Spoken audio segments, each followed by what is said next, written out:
الله أكبر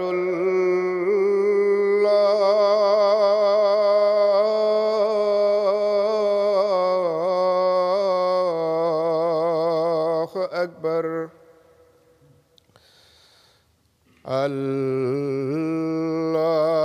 الله أكبر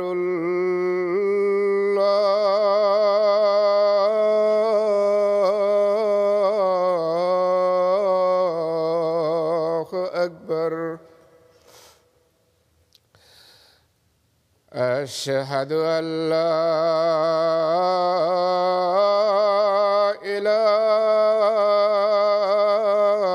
إله إلا الله أشهد أن لا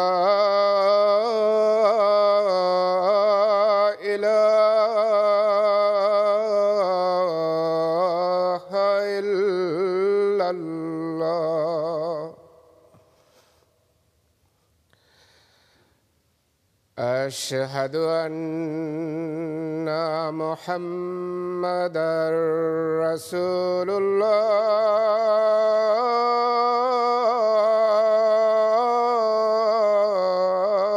الله أشهد أن محمدًا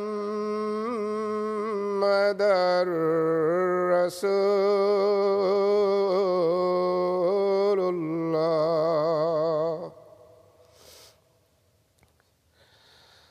حي على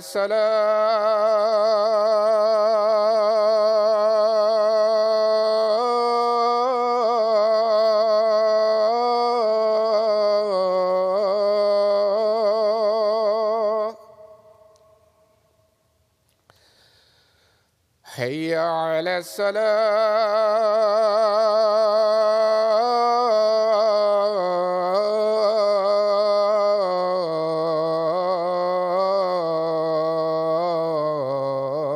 الصلاة حي على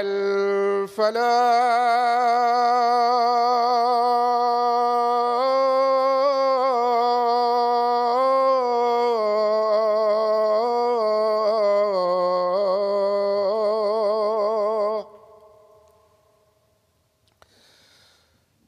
حي على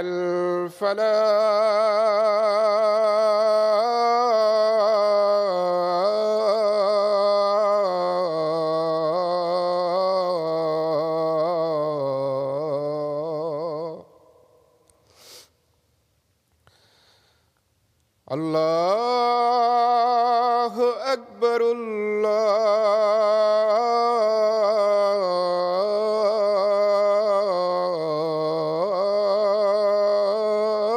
الله أكبر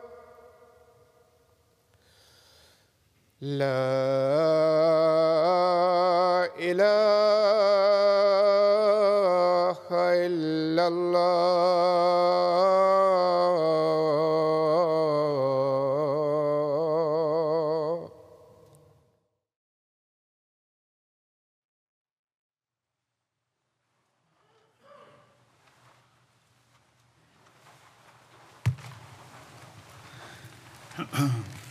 السلام عليكم ورحمة الله.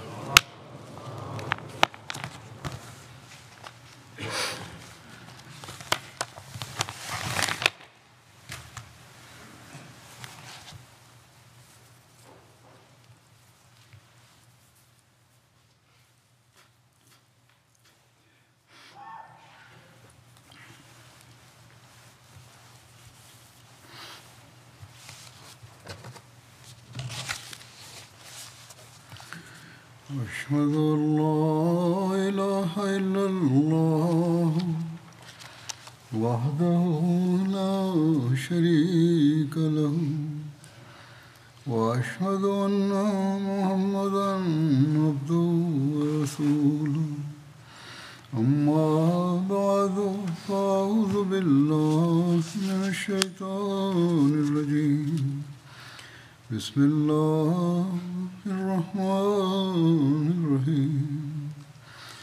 الحمد لله رب العالمين الرحمن الرحيم مالك يوم الدين إياك نعبد وإياك نستعين اهدنا الصراط المستقيم صراط الذين أنعمت عليهم غير المغضوب عليهم ولا الضالين. रमज़ान से पहले Sebelum Ramadan, saya menyampaikan penjelasan tentang ghazwah atau perang yang diikuti oleh Rasulullah SAW. Saat itu saya membahas peristiwa-peristiwa yang berkaitan dengan perang Uhud, yang juga mencakup sirat kehidupan Nabi SAW. Saat ini pun saya juga akan menyampaikan hal ini. Tertera dalam sebuah riwayat bahwa ibunda Hazrat Sa'ad bin Mu'az mendatangi Hazrat Rasulullah SAW. Pada saat itu beliau sedang menunggang kuda dan Hazrat Sa'ad bin Mu'az memegang kendali kuda. Melihat ibunya, Hazrat Sa'ad berkata kepada Nabi SAW, "Wahai Rasulullah SAW, ini ibuku." Beliau SAW menjawab, "Sampaikanlah selamat datang kepadanya." Nabi SAW menghentikan kudanya sampai ibunda Sa'ad mendekat dan mulai melihat ke arah Nabi SAW. Beliau SAW menyampaikan bela sungkawa atas kesyahidan putranya, yaitu Hazrat Amr bin Mu'az. Mendengar hal ini, ia berkata, "Setelah melihat Nabi SAW baik dan sehat, semua kesedihanku lenyap." Nabi SAW berkata kepada Ummi Sa'ad, "Wahai Ummi Sa'ad, kabar gembira bagi Anda dan sampaikan kabar gembira kepada keluarga setiap syuhada bahwa semua yang terbunuh adalah sahabat satu sama lain di surga dan mereka semua telah memberi syafaat bagi keluarga mereka di hadapan Allah Ta'ala." Artinya, semua orang yang syahid juga telah memberikan syafaat bagi keluarga mereka di hadapan Allah Ta'ala. Hazrat Ummi Sa'ad menjawab, "Wahai Rasulullah SAW, kami semua telah ridho dan gembira dengan kehendak Allah, dan siapakah yang dapat menangisinya setelah kabar gembira ini?" Betapa agungnya keimanan dan keridaan mereka terhadap kehendak Allah Ta'ala. Setelah itu, Ummi Sa'ad meminta doa kepada Nabi SAW. "Wahai Rasulullah SAW, doakanlah untuk keluarga yang berduka dari setiap syuhada." Selanjutnya, Nabi SAW mendoakan keluarga yang ditinggalkan dari setiap syuhada Uhud dengan doa berikut.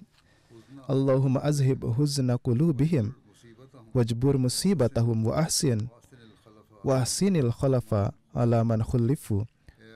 Ya Allah, hilangkanlah kesedihan dan kedukaan dari hati mereka, hilangkanlah kesulitan mereka, dan berikanlah penerus yang baik bagi mereka yang ditinggalkan oleh para syuhada ini.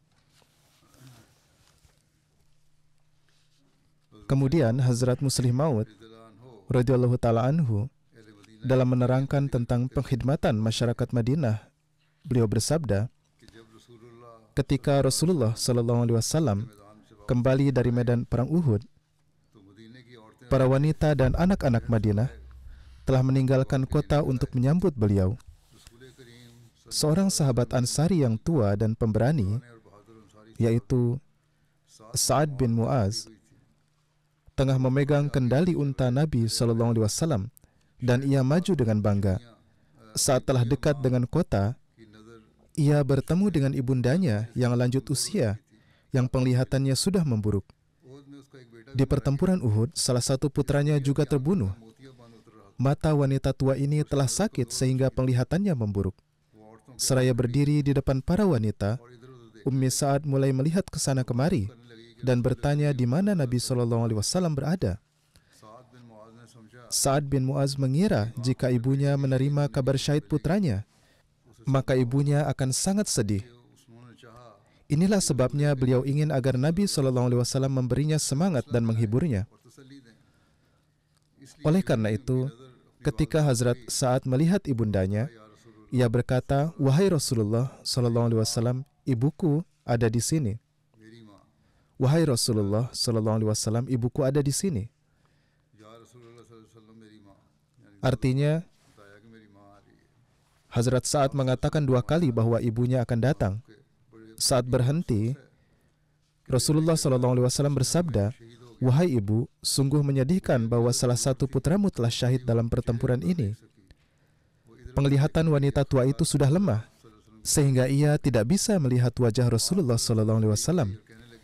Ia mulai melihat ke kiri dan ke kanan, dan akhirnya matanya berhenti pada wajah Rasulullah SAW. Ia mendekati Nabi SAW dan mulai berkata, "Wahai Rasulullah SAW, ketika aku melihatmu selamat, maka anggaplah bahwa aku telah menelan penderitaan ini. Sekarang perhatikan bagaimana wanita ini, yang mana sosok penopang hidupnya di usia tua, yaitu putranya telah gugur, dengan berani berkata, 'Mengapa kesedihanku terhadap putraku harus menghancurkan diriku? Jika Rasulullah SAW masih hidup, maka aku akan menelan kesedihan ini. Kematian anakku bukanlah penyebab kematianku. Sebaliknya, pemikiran bahwa Nabi SAW masih hidup dan putra saya mengorbankan nyawanya demi melindungi Nabi SAW hanya akan menambah kekuatan saya.'" Seraya menyebut peristiwa lain dengan corak ini, Hazrat Muslih Maud bertanya kepada para wanita Ahmadi, "Apakah di dalam diri kalian ada semangat terhadap keimanan yang seperti ini?" Kemudian setelah menyebut peristiwa tersebut di atas, beliau berbicara kepada para wanita Ahmadi, seraya membawa perhatian mereka pada tanggung jawab tabligh dan bersabda, "Mereka adalah perempuan-perempuan yang demi menyebarkan Islam akan berjalan beriringan dengan para pria, dan inilah perempuan-perempuan yang sangat dibanggakan oleh dunia Islam. Anda sekalian juga telah berikrar," artinya para wanita yang menerima Hazrat Masih Maud alaihissalam, "bahwa Anda telah beriman kepada Hazrat Masih Maud alaihissalam. Dan Hazrat Masih Maud alaihissalam adalah buruz atau bayangan dari Rasulullah SAW. Dengan kata lain, Anda sekalian adalah cerminan dari para wanita sahabat Nabi. Maka dari itu katakanlah kepada saya dengan sungguh-sungguh, apakah semangat keimanan yang Anda miliki sama seperti yang ada dalam diri para wanita sahabat Nabi? Apakah Anda memiliki nur yang sama dengan yang dimiliki oleh para wanita sahabat Nabi? Apakah keturunan kalian bertakwa sebagaimana keturunan para wanita sahabat Nabi? Jika Anda sekalian merenungkan hal ini, Anda akan mendapati diri Anda jauh tertinggal dibandingkan para wanita sahabat Nabi." Beliau bersabda, pengorbanan yang mereka lakukan sambil mempertaruhkan nyawa mereka sangatlah dicintai oleh Allah Ta'ala, sehingga Dia dengan cepat memberikan keberhasilan kepada mereka, dan pekerjaan yang tidak dapat diselesaikan selama berabad-abad oleh bangsa lain diselesaikan oleh para sahabat Nabi, baik laki-laki maupun perempuan, hanya dalam beberapa tahun. Oleh karena itu, jika kita ingin melihat kemajuan, kita harus menciptakan keyakinan dan semangat dalam diri kita, serta menanamkan ketulusan dan pengorbanan seperti itu. Meskipun beberapa peristiwa seperti yang baru saja saya sampaikan telah disebutkan sebelumnya, namun peristiwa-peristiwa tersebut telah disebutkan dalam riwayat yang berbeda. Ketika seseorang mendengarkan tentang peristiwa ini berulang kali dan dari sudut pandang yang berbeda, hal ini akan menciptakan keadaan kerohanian yang menakjubkan dan gejolak semangat. Tatkala Hazrat Muslih Maud menerangkan suatu kejadian, maka pandangan luas akan kejadian itu muncul di hadapan kita, sehingga ini seolah bukan kejadian semata. Kemudian beliau bersabda, "Medan Perang Uhud berjarak 8 atau 9 mil dari Madinah. Ketika berita syahidnya Nabi SAW sampai di Madinah, para wanita keluar kota sambil menangis terisak-isak lalu berlari menuju medan perang. Kemudian di perjalanan, kebanyakan wanita menerima kabar bahwa Nabi Muhammad SAW masih hidup, sehingga mereka pun berhenti di situ. Namun ada seorang wanita yang tetap berlari menuju Uhud dalam keadaan tergila-gila. Suami, saudara laki-laki, dan ayah wanita ini semuanya telah terbunuh di medan Uhud. Dan menurut beberapa riwayat, salah satu putranya juga terbunuh. Ketika wanita itu tiba di pasukan Muslim, ia bertanya kepada salah satu sahabat tentang keadaan Nabi SAW. karena sahabat yang hendak menyampaikan kabar padanya telah tenang karena mengetahui bahwa Nabi SAW masih hidup. Maka ia berkata, "Saya berduka, wahai ibu, karena ayahmu telah terbunuh dalam pertempuran ini." Mendengar ini, wanita itu berkata, "Anda aneh sekali. Aku bertanya tentang Rasulullah SAW dan Anda memberiku kabar bahwa ayahku telah wafat." Mendengar hal ini, sahabat itu berkata, "Saya berduka, wahai ibu, karena suami Anda juga terbunuh dalam pertempuran ini." Mendengar ini, wanita itu menjawab, "Saya tidak bertanya kepada Anda tentang suami saya. Saya telah bertanya tentang keadaan Nabi SAW." Mendengar ini, sahabat itu berkata, "Saya berduka, wahai ibu, karena saudara laki-laki Anda juga terbunuh dalam pertempuran ini." Wanita itu dengan penuh semangat berkata, "Saya tidak bertanya kepada Anda tentang saudara laki-laki saya. Saya bertanya kepada Anda tentang Nabi SAW. Ceritakan padaku tentang keadaan beliau." Ketika orang-orang melihat bahwa dia tidak khawatir akan kematian ayah, suami, dan saudara laki-lakinya, dan dia hanya ingin bertanya tentang keadaan Rasulullah, maka mereka pun memahami perasaannya yang sebenarnya dan berkata, "Wahai ibu, Rasulullah SAW masih hidup dan sehat." Setelah itu ia berkata, "Katakanlah padaku di mana beliau." Kemudian dengan cepat ia pun berlari ke arah Nabi SAW berdiri. Sesampainya di sana ia berlutut, memegang pakaian Nabi SAW dan berkata, "Wahai Rasulullah SAW, ibu dan ayahku dikorbankan untukmu. Jika huzur baik-baik saja, maka saya tidak peduli siapa yang telah meninggal. Saya hanya ingin engkau masih hidup. Jika engkau hidup, maka saya tidak khawatir tentang kewafatan yang lain." Hazrat Muslim Maud selanjutnya bersabda, "Lihatlah betapa besarnya kecintaan wanita ini kepada Rasulullah SAW. Secara terus-menerus, orang-orang memberitahunya tentang kewafatan ayah, saudara laki-laki, dan suaminya. Namun ia tetap memberikan jawaban, 'Sampaikan kepadaku tentang keadaan Nabi SAW.' Jadi ia juga adalah seorang wanita, tapi wanita ini menunjukkan kecintaan yang mendalam kepada Nabi SAW. Kemudian bersabda, dalam menceritakan apa yang terjadi saat perang Uhud, Hazrat Muslim Maud radhiyallahu an bersabda, ketika pasukan Islam kembali ke Madinah, isu tentang wafatnya Nabi SAW dan berita tentang tercerai-berainya pasukan Islam sudah sampai ke Madinah. Kemudian para wanita dan anak-anak Madinah bergerak dengan penuh gejolak keberanian menuju Uhud. Kebanyakan dari mereka mengetahui kebenaran isu itu saat dalam perjalanan ke Uhud dan lalu berhenti. Tetapi ada seorang wanita dari suku Banu Dinar yang terus berlari dengan berani ke Uhud sendiri untuk mencari tahu apakah berita itu memang benar. Ketika wanita ini berlari tanpa takut ke arah Uhud, saat itu suami, saudara, dan ayahnya semua syahid dalam pertempuran. Dan menurut beberapa riwayat, bahkan putranya pun telah disyahidkan. Riwayat pertama mengungkapkan bahwa ketika ia diberitahu tentang kewafatan ayahnya, ia hanya menjawab dengan menanyakan kabar Rasulullah. Karena sahabat yang hendak mengabarinya sudah tenang dengan mengetahui bahwa Rasulullah baik-baik saja, maka sahabat itu terus mengabarinya dengan anggota keluarganya yang telah syahid. Namun wanita itu bersikeras dengan berulang kali bertanya, "Ma fa'ala Rasulullah SAW?" Apa yang dilakukan Rasulullah? Hazrat Muslim Maud bersabda, "Tampaknya ungkapan ini sekilas terlihat tidak masuk akal. Mengatakan seperti ini sepertinya tidak tepat. Inilah sebabnya para sejarawan menafsirkannya sebagai apa yang terjadi pada Rasulullah."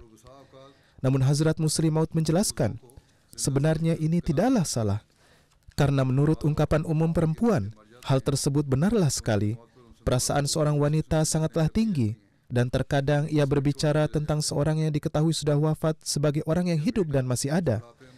Seperti jika ada wanita yang anak laki-laki atau suaminya meninggal, ia lantas menyapa mereka seolah-olah mereka masih hidup dan mengatakan hal seperti, "Mengapa kamu meninggalkan aku dalam keadaan seperti ini?" Atau, "Nak, mengapa kamu meninggalkanku di masa tuaku?" Ini adalah keadaan yang sangat rumit yang diperlihatkan oleh wanita pada saat-saat kedukaan yang mendalam. Dan demikianlah yang terjadi pada wanita ini ketika mendengar isu bahwa Nabi SAW telah wafat. Ia belum siap menerima wafatnya beliau, dan ia juga tidak dapat menyangkal bahwa beliau bisa saja wafat. Oleh karena itu, dalam keadaan duka yang mendalam, ia hanya terus mengulangi apa yang telah dilakukan Rasulullah.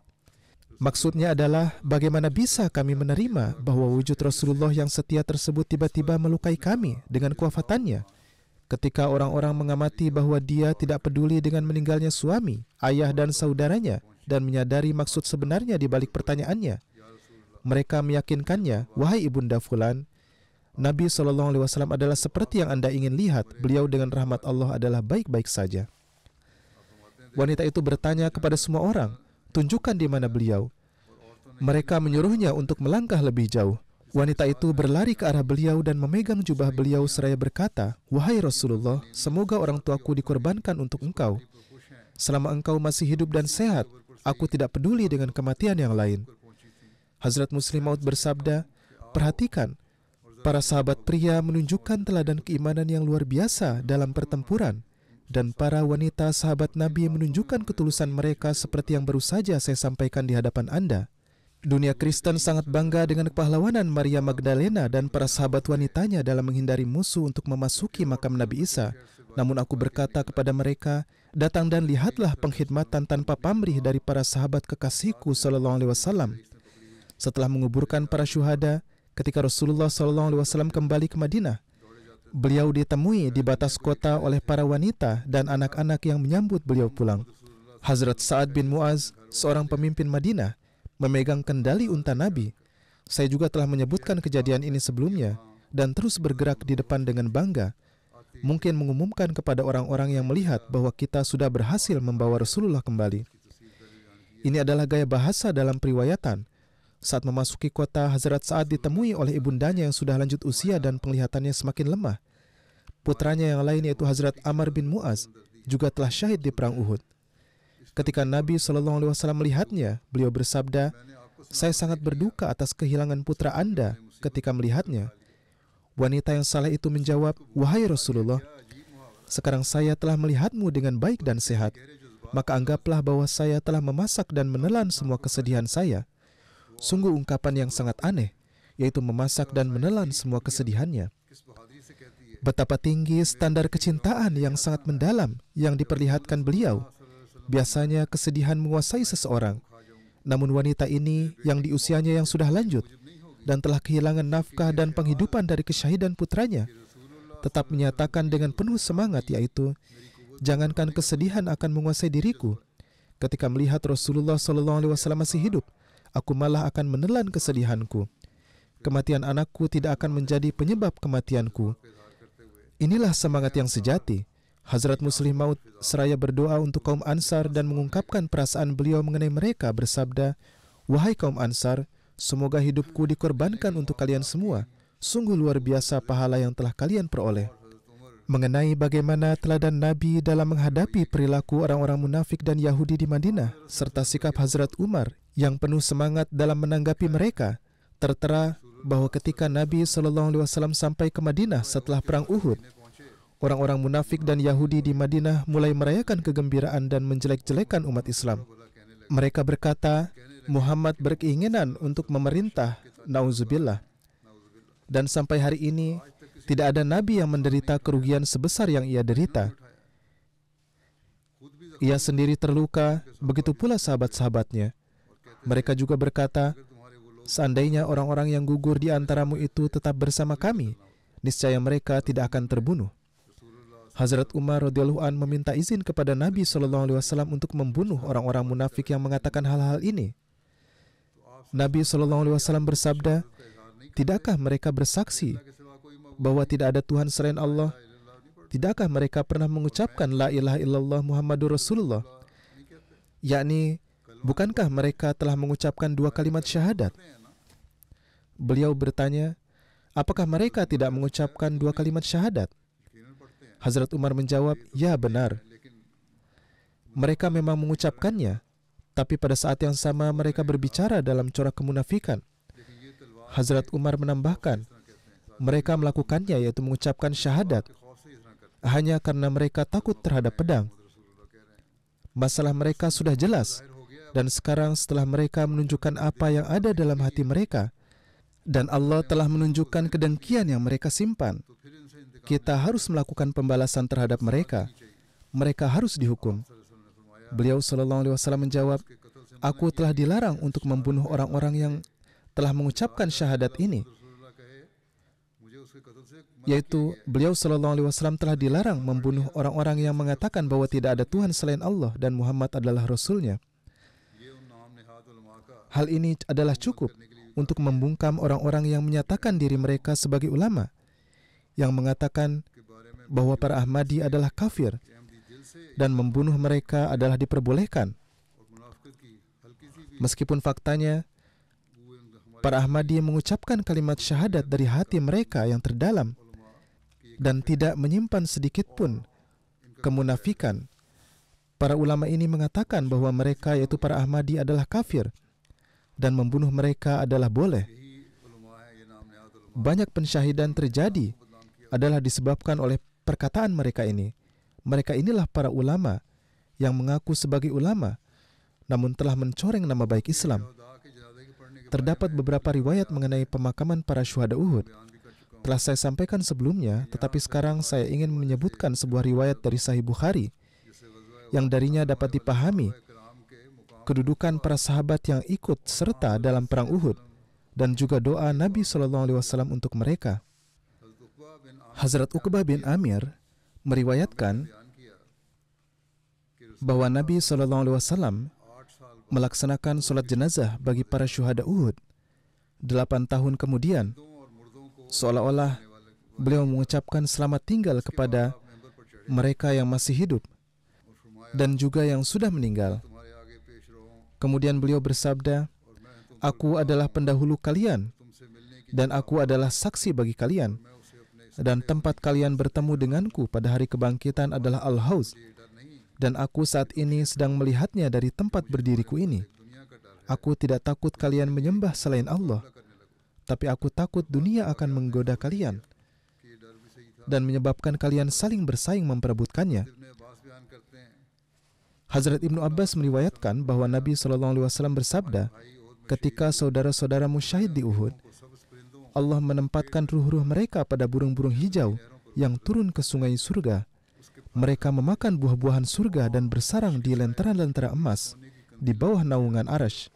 Kemudian, ketika mereka mencicipi makanan dan minuman kesukaan mereka dan beristirahat sesuai keinginan mereka, mereka bertanya, siapa yang akan memberitahu saudara-saudara mereka tentang diri mereka bahwa mereka hidup di surga dan diberikan rezeki, supaya saudara-saudara mereka itu tidak enggan berjihad atau mengangkat senjata dalam perang. Maka Allah Ta'ala berfirman bahwa Dia akan memberitahu saudara-saudara mereka tentang diri mereka. Lalu Allah menurunkan ayat, "Wala tahsabanna allazina qutilu fi sabilillahi amwata." Janganlah kamu mengira bahwa orang-orang yang gugur di jalan Allah Ta'ala itu mati.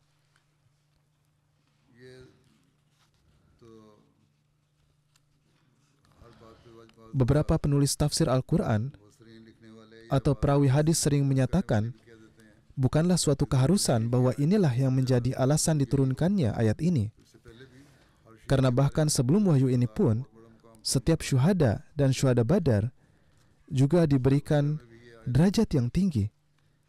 Bahkan ayat ini juga terdapat dalam surat Al-Baqarah. Beberapa penulis tafsir Al-Quran atau perawi hadis sering menyatakan bahwa hal ini tidak selalu menjadi alasan diturunkannya ayat ini. Bahkan sebelum ini, setiap syuhada diberikan derajat yang tinggi. Bahkan ayat ini juga terdapat dalam surat Al-Baqarah. Kemudian ada riwayat lain dari Hazrat Jabir bin Abdullah yang mengatakan, Nabi SAW bersabda, "Demi Allah, ketika aku teringat para syuhada Uhud, aku berharap aku tetap tinggal bersama para sahabatku di lembah pegunungan." Dengan kata lain, beliau SAW bersabda, andai saja aku ikut syahid bersama mereka. Kemudian doa Nabi saat berziarah di makam para syuhada Uhud, "Allahumma inna abdaka wa nabiyuka yashhadu anna haula'i syuhada wa innahu wa sallama alaihim ila yaumil qiyamati radu ilaih." Ya Allah, sesungguhnya aku, hambamu dan rasulmu bersaksi bahwa mereka ini adalah para syahid, dan mereka akan membalas orang-orang yang mengunjungi mereka dan memberikan salam kepada mereka sampai hari kiamat. Mengenai para syuhada Uhud, Rasulullah SAW juga bersabda, "Haula'i asyhadu alaihim." Inilah orang-orang yang aku memberikan kesaksian atas mereka. Mendengar hal ini, Hazrat Abu Bakar menyampaikan, "Wahai Rasulullah, bukankah kami adalah saudara mereka?" kami menerima Islam seperti yang mereka lakukan, dan kami melakukan jihad seperti yang mereka lakukan. Nabi SAW menjawab, benar, namun aku tidak tahu apa yang akan kalian lakukan setelah aku pergi. Hazrat Abu Bakar mulai menangis dan berkata, apakah kami masih akan tetap hidup sepeninggal engkau? Hazrat Abu Bakar mulai menangis dalam kesedihan karena memikirkan bahwa beliau mungkin hidup lebih lama lagi dari Rasulullah SAW. Abad bin Salih meriwayatkan, Nabi SAW pergi mengunjungi makam para syuhada. Beliau berdoa, Salamun alaikum bima sobartum fani'ma uqbaddar. Salam sejahtera atas kesabaran yang kalian tujukan. Betapa menyenangkannya tempat tinggal terakhir kalian. Perawi menyatakan bahwa setelah itu, Hazrat Abu Bakar dan kemudian Hazrat Umar dan kemudian Hazrat Utsman juga pergi berziarah ke kuburan Uhud. Hazrat Mirza Bashir Ahmad menulis, menjelang wafatnya, Rasulullah SAW secara khusus melaksanakan sholat jenazah bagi para syuhada Uhud dan mendoakan mereka dengan penuh kesedihan. Nabi SAW mengenang para syuhada Uhud dengan cinta dan hormat yang istimewa. Pada suatu kesempatan, ketika Nabi SAW melewati makam para syuhada Uhud, beliau bersabda, mereka adalah orang-orang yang aku menjadi saksi atas keimanan mereka. Hazrat Abu Bakar menyampaikan, wahai Rasulullah SAW, bukankah kami adalah saudara mereka? Bukankah kami juga menerima Islam seperti mereka? Bukankah kami juga ikut berjihad demi Allah seperti yang mereka lakukan? Nabi SAW bersabda, benar, namun bagaimana aku tahu apa yang akan kalian lakukan sepeninggalku? Mendengar ini, Hazrat Abu Bakar menangis. Lalu Hazrat Abu Bakar berkata, wahai Rasulullah, akankah kami dapat hidup setelah kewafatan engkau? Jadi membayangkannya saja sudah seperti kematian bagi Hazrat Abu Bakar. Kemudian beliau lebih lanjut menulis, para sahabat juga sangat menghormati para syuhada Uhud dan selalu menjaga kenangan akan peristiwa Uhud tetap hidup di hati mereka sebagai satu peristiwa suci. Oleh karena itu, pada suatu kesempatan setelah wafatnya Nabi SAW, Hazrat Abdurrahman bin Auf radhiyallahu an disuguhi makanan untuk berbuka puasa yang mungkin disiapkan dengan sedikit bersusah payah. Saat itu beliau teringat pada masa perang Uhud, ketika kaum muslim bahkan tidak memiliki cukup kain untuk menyelubungi para syuhada. Kenangan tersebut membuat Hazrat Abdurrahman bin Auf sangat gelisah, sehingga beliau mulai menangis dan tidak makan, meskipun beliau sedang berpuasa. Lalu terdapat riwayat mengenai peristiwa Nabi SAW menghibur keluarga para syuhada Uhud dan mengungkapkan rasa cinta beliau SAW kepada anak-anak para syuhada. Ayah Hazrat Bishr, yaitu Hazrat Aqrabah, telah disebutkan di antara para syuhada Uhud. Beberapa juga menyatakan nama Hazrat Bishr sebagai Bashir. Ketika Aqrabah syahid, maka putranya yaitu Bishr duduk di sampingnya sambil menangis. Nabi SAW lewat dan bersabda, Uskutu amma tardo an akuna abuka wa Aisyah ummuka. Berhentilah menangis. Tidakkah kamu senang jika aku menjadi ayahmu dan Aisyah menjadi ibumu? Bishr menjawab, mengapa tidak? Tentu saja itu membuatku senang. Nama beliau sebelumnya adalah Bahir, dan Nabi SAW menamainya Bashir. Beliau menderita cadel, namun Nabi SAW berdoa dan meniup mulutnya sehingga cadelnya pun sembuh. Nabi SAW juga mengusap kepalanya dengan tangan beliau yang penuh keberkatan. Ketika Bashir sudah lanjut usia, seluruh rambut di kepalanya menjadi putih, namun rambut di tempat Rasulullah SAW mengusapkan tangannya tetap hitam. Beliau berumur panjang dan meninggal di Palestina pada tahun 85 Hijriah. Terdapat peristiwa Nabi SAW menghibur Hazrat Jabir bin Abdullah. Hazrat Jabir bin Abdullah meriwayatkan, suatu ketika Nabi SAW melihatku dan berkata, wahai Jabir, ada apa? Sepertinya kamu sangat sedih. Aku berkata, wahai Rasulullah SAW, ayahku syahid pada perang Uhud, dan beliau meninggalkan keturunan dan hutangnya. Nabi SAW menjawab, maukah aku kabarkan kepadamu kabar gembira tentang cara ayahmu bertemu Allah Ta'ala? Aku menjawab, tentu saja wahai Rasulullah SAW. Nabi SAW bersabda, Allah telah berbicara dengan semua orang di balik tabir, namun dia menghidupkan kembali ayahmu dan berbicara kepadanya secara langsung dan berkata, "Wahai hambaku, mintalah kepadaku apa saja yang kamu kehendaki, maka aku akan mengabulkannya kepadamu." Beliau berkata, "Wahai Tuhanku, berikanlah aku kehidupan di bumi sekali lagi agar aku kembali syahid di jalan-Mu." Menurut riwayat lain, disebutkan bahwa pada kesempatan ini, Hazrat Abdullah radhiyallahu an menyampaikan, "Wahai Tuhanku, aku tidak mampu menunaikan hak ibadahmu. Oleh karena itu, berilah aku kehidupan sekali lagi agar aku dapat berdiri di samping Nabi-Mu SAW dan berjuang di jalan-Mu serta menerima kesyahidan sekali lagi demi Engkau." Allah Ta'ala berfirman, "Aku telah menetapkan bahwa sekali seseorang meninggal, ia tidak akan pernah kembali lagi ke dunia." Hazrat Abdullah bin Amr meminta, "Wahai Tuhanku, sampaikanlah hal ini kepada orang-orang yang kucintai." Selanjutnya Allah Ta'ala menurunkan ayat berikut, "Wala tahsabanna allazina qutilu fi sabilillahi amwata bal ahyaun inda rabbihim yurzaqun." Yani janganlah kamu menganggap orang-orang yang gugur di jalan Allah itu sebagai mati, bahkan mereka hidup di sisi Tuhannya dan diberi rizki darinya. Bagaimanapun, seperti yang saya sebutkan sebelumnya, tidak diketahui secara pasti apakah ini adalah latar belakang yang tepat untuk diturunkannya ayat ini. Namun yang benar adalah bahwa para syuhada tetap hidup dan mereka mencapai kedudukan paling tinggi di surga setelah meninggal. Kenyataannya, segera setelah meninggal dunia, mereka mencapai tingkatan tertinggi di surga. Peristiwa Allah Ta'ala berbicara dengan Hazrat Abdullah bin Amr juga dirinci oleh Hazrat Khalifatul Masih Rabi dalam pidato beliau tentang sirat kehidupan Nabi SAW. Hal ini menunjukkan hubungan dan kecintaan para sahabat kepada Nabi SAW dan bagaimana pandangan kasih sayang Allah Ta'ala senantiasa tertuju kepada mereka. Dalam menyebutkan hal ini, beliau bersabda, "Kejadian ini penuh dengan sisi keindahan yang tak terhitung jumlahnya. Dari sudut pandang manapun orang melihatnya, ia memperlihatkan keindahan dan kemegahannya. Di antara banyak hal lainnya, kita belajar bagaimana Nabi SAW senantiasa berbicara dengan Tuhannya. Di satu sisi, beliau SAW dipenuhi dengan kebajikan terhadap umatnya, dan pada saat yang sama, hati beliau senantiasa melekat pada Tuhannya. Salah satu segi dari keberadaan beliau dikhususkan untuk para sahabat beliau, dan di sisi lain, beliau selalu melekat erat dan terikat pada kekasihnya, yaitu Allah yang Maha Tinggi.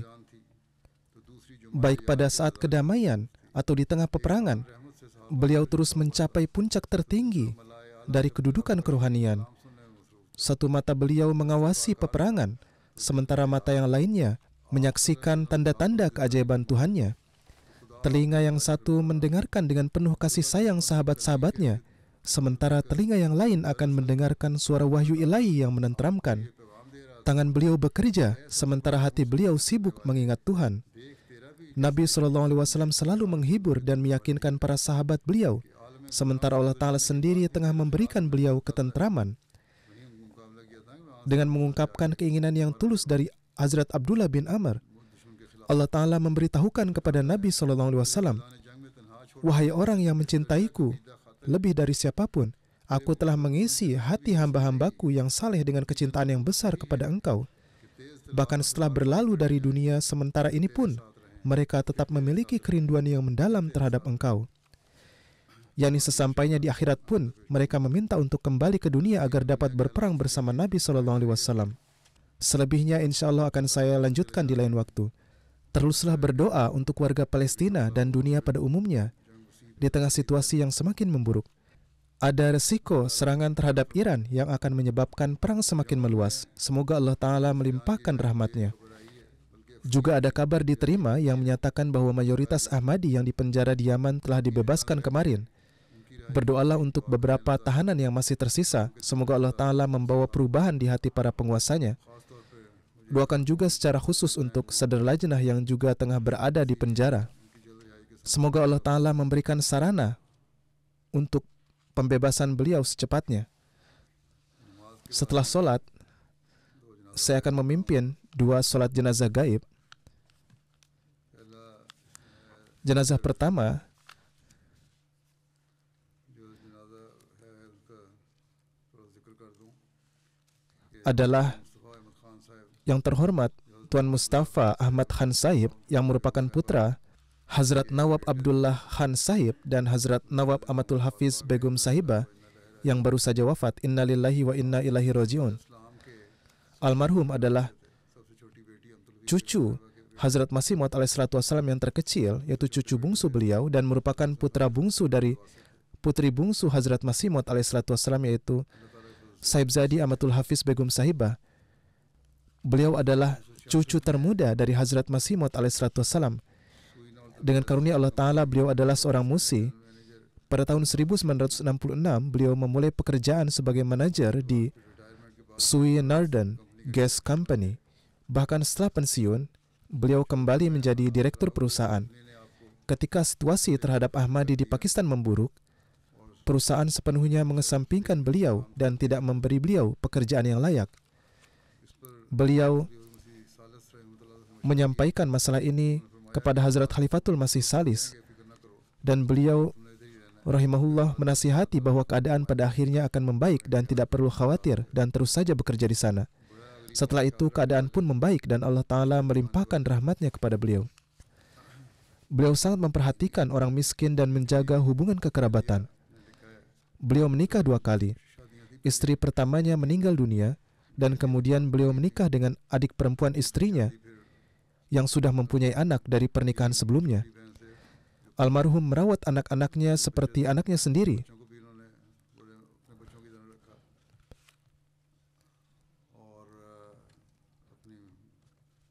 Pernikahan kedua ini atas saran saudara perempuannya, dan ia memenuhi ikatan pernikahan ini dengan sangat baik. Seperti yang saya sebutkan sebelumnya, istri keduanya adalah adik dari istri pertamanya.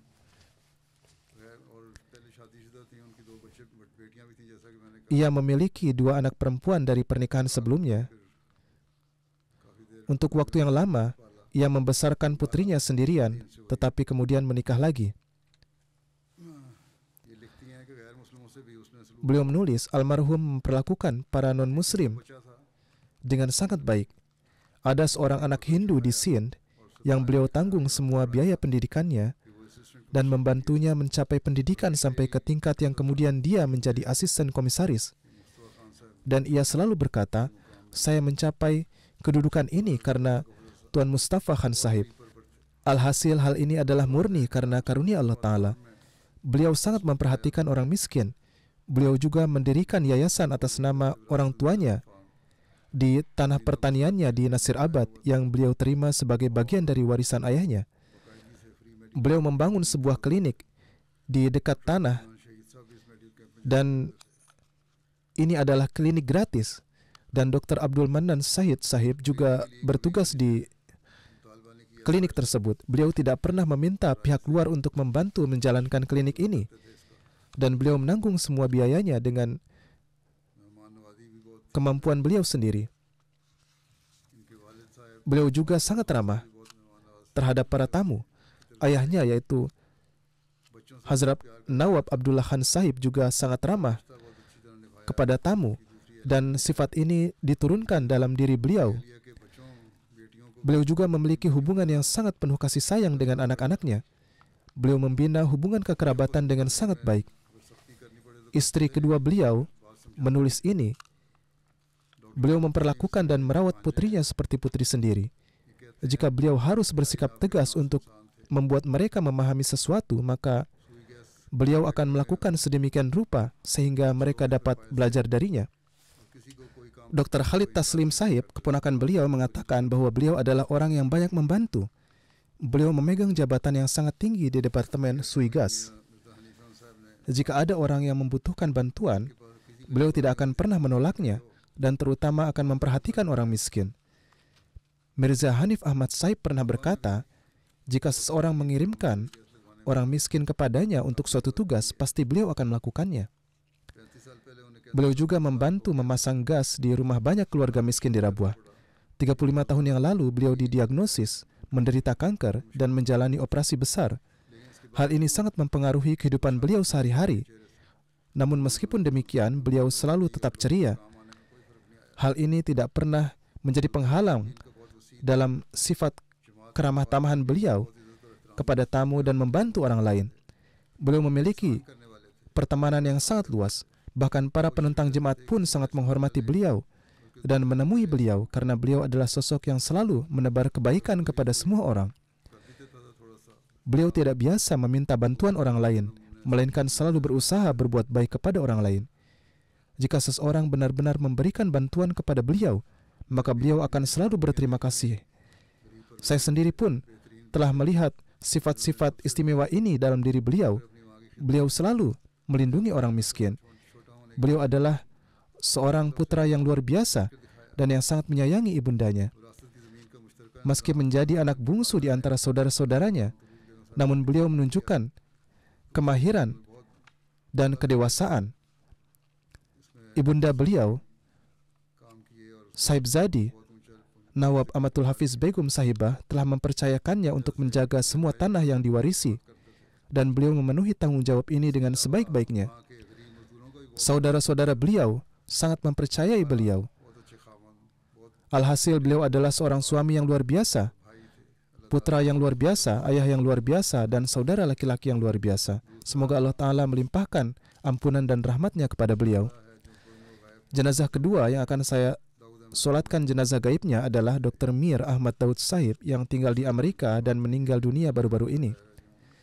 Inna lillahi wa inna ilaihi raji'un. Beliau adalah putra dari Dr. Mir Mushtaq Ahmad Sahib dan Bilqis Begum Sahibah. Beliau menikah dengan Nyonya Amatul Basir Sahibah yang merupakan putri dari Tuan Mia Abdur Rahim Ahmad Sahib dan Sahibzadi Amatul Rashid Begum Sahibah. Sahibzadi Amatul Rashid Begum Sahibah adalah putri Hazrat Muslih Maud radhiyallahu an dan cucu dari Hazrat Masih Maud alaihissalatu wassalam. Dan beliau adalah cicit dari Hazrat Masih Maud alaihissalatu wassalam. Sahibzadi Amatul Rashid Begum Sahibah adalah cucu dari Hazrat Hakim Maulvi Nuruddin, yaitu Hazrat Khalifatul Masih Awal radhiyallahu an. Dr. Daud Sahib lulus dari Universitas Teknik dan Teknologi di Lahore. Setelah itu beliau berangkat ke Amerika untuk mengambil gelar PhD. Beliau kemudian bekerja di Bank Dunia selama 35 tahun sebagai Senior Development Profesional dan sebagai praktisi yang sangat terampil. Beliau bekerja di banyak negara khususnya di Asia dan mengerjakan proyek-proyek dan pembangunan internasional. Beliau adalah salah satu anggota awalin Jemaat Amerika Serikat. Pada tahun 70-an, beliau bekerja di tim Langar Khana meskipun beliau adalah seorang pejabat tinggi. Beliau menjabat selama bertahun-tahun sebagai Sekretaris Nasional Jaidat Amerika Serikat. Beliau selalu bekerja dengan semangat yang tinggi. Beliau bekerja tanpa kenal lelah dalam pembangunan Masjid Baitur Rahman Amerika dan juga dalam perluasannya.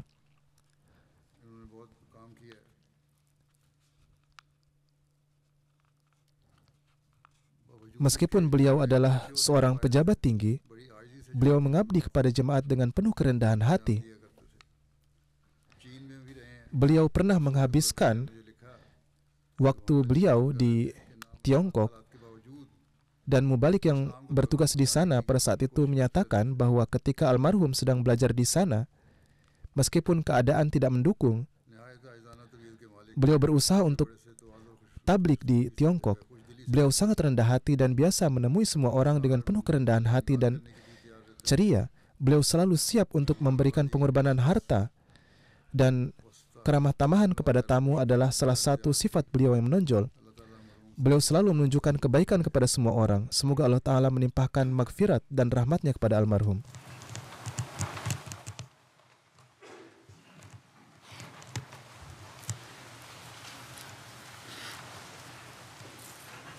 Alhamdulillah, alhamdulillah, nahmaduhu wa nasta'inuhu wa nastaghfiruh wa nu'minu bihi wa natawakkalu alayhi wa na'udzu billahi min shururi anfusina ومن سيئات أعمالنا من يهده الله فلا مضل له ومن يضلل فلا هادي له ونشهد أن لا إله إلا الله ونشهد أن محمدا عبده ورسوله عباد الله رحمكم الله إن الله يأمر بالعدل والإحسان وإيتاء ذي القربى وينهى عن الفحشاء والمنكر والبغي يعظكم لعلكم تذكرون اذكروا الله يذكركم وادعوه يستجب لكم ولذكر الله أكبر